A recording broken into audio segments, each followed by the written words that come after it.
I am Cristina and she is Hui. And we're talking about the picture Bacchus and Ariadne.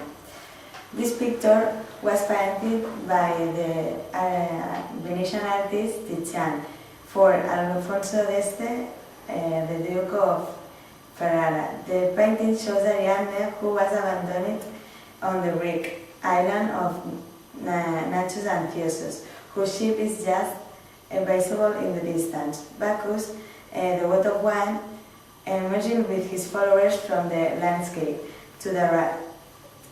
Falling in love with Ariadne on sight, he leaps from his chariot drawn by two chariots toward her.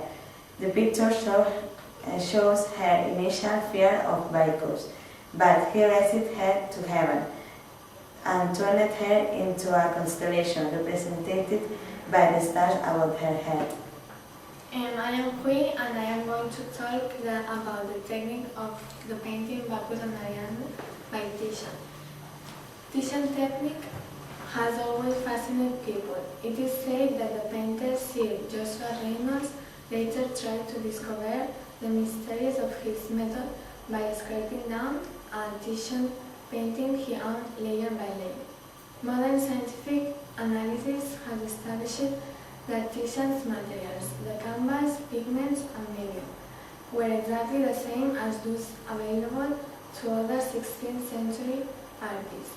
But it has also thrown light on Titian's particular way of working and how, using those same materials, he was able to create paintings so spectacular that people thought he had a special secret.